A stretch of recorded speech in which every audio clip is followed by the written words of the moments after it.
কিয়ামতের আগে আগে আরো কিছু মানুষকে আল্লাহ পাক কিন্তু শূকর এবং বানরে পরিণত করবেন। এই হাদিসটা কি জানেন? হাদিসটা শুনে রাখেন, এটা আখিরুজ জামান বা কিয়ামতের আলামত সংক্রান্ত হাদিসগুলোর মধ্যে পাবেন। আল্লাহ রাসূল সাল্লাল্লাহু আলাইহি ওয়াসাল্লাম বলেছেন, কিয়ামতের আগে আগে আমার উম্মতের মধ্যে, ভালো করে শোনেন, কিয়ামতের আগে আগে আমার উম্মতের মধ্যে একদল মানুষ বের হবে যারা মদ পানকে হালাল মনে করবে। কাকে? মদ পান করাকে হালাল মনে করবে। যারা বাদ্যযন্ত্র, গায়িকা, নায়িকা এগুলো নিয়ে নর্তকী নাচাবে রাতের বেলা, এগুলোকে হালাল মনে করবে। যারা অশ্লীলতা, বেহায়াপনাকে জায়েজ করে নিবে, ঠিক আছে, এরকম কয়েকটা পাপের কথা বলে নবীজি বলছেন একদিন সকালবেলা আল্লাহ পাক তাদেরকে ঘৃণিত বানরে পরিণত করবে। এটা হবে সামনে, কখন কিভাবে হবে আল্লাহ ভালো জানেন। এবার আমি কনসেপ্টে চলে আসি। এই যে পৃথিবীতে নেমে আসলাম, তাহলে আমরা কোত্থেকে আসছি ভাই? আমরা কি পৃথিবীর অধিবাসী ছিলাম?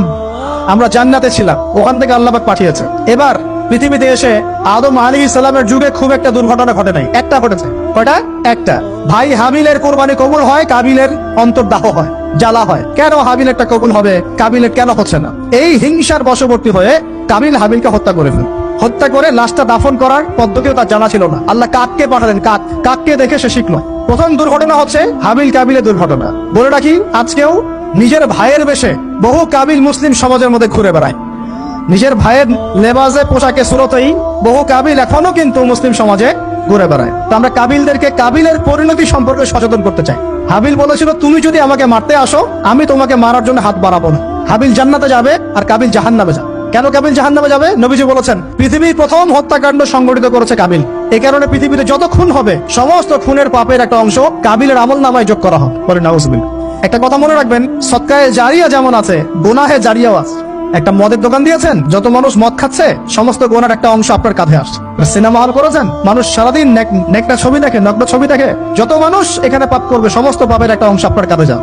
আবার একটা মাদ্রাসা করেছেন, যত মানুষ এখানে দ্বীনি ইলম শিখবে, এই নেকির একটা অংশ আপনি পাবেন ইনশাআল্লাহ। মরে গেলেও কবরে পাবেন ইনশাআল্লাহ। আল্লাহ পাক আমাদের সবাইকে সদকায়ে জারিয়া করার তৌফিক দেন, গুনাহে জারিয়া থেকে বাঁচিয়ে রাখুন। খুব খেয়াল রাখবেন, আল্লাহ পাক আমাদের হেফাজত করুন বলি আমিন। এবার ওই যুগ শেষ, নূহ আলাইহিস সালামের যুগ। এই যুগে আল্লাহর একই সুন্নত, নূহ আলাইহিস সালাম 950 বছর দাওয়াত দিলেন, 40টা বা 80টা পরিবার ইসলাম কবুল করেছে, বাকিরা করে নাই। যারা করে নাই আল্লাহ পাক তাদেরকে ডুবিয়ে মারলেন, যারা করেছে আল্লাহ পাক উদ্ধার করলেন। সোজা কথা, আজকে সারা পৃথিবীতে যত মানুষ আমরা বেঁচে আছি না, আমরা কোনো না কোনো ভাবে ওই 80 পরিবারের সদস্য। আমরা ভাই ভাই ভাবনা ওই ফ্যামিলি, 80 ফ্যামিলির অন্তর্ভুক্ত। কিরকম করে? নূহ আলাইহিস সালামের 4 সন্তান ছিল। কয় সন্তান?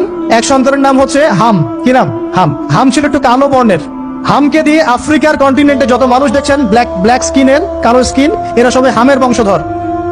মজা না বিষয়টা? মানুষের অস্তিত্ব পৃথিবীতে, ইতিহাস, এগুলো খুব ইন্টারেস্টিং টপিক। ইতিহাস পড়তে থাকলে আপনি ডুবে যাবেন। কত কিছু বিশ্ব হয়েছে আর কত কিছু হবে সামনে।